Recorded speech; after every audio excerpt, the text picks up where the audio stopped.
Jedna od svakako najatraktivnijih folklornih igara jesu igre iz šopskog regiona, odnosno šopske igre.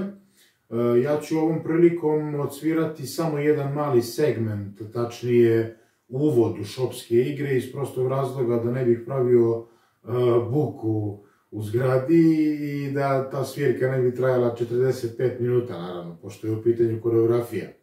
Dakle, jedan mali isečak iz šopskih igara.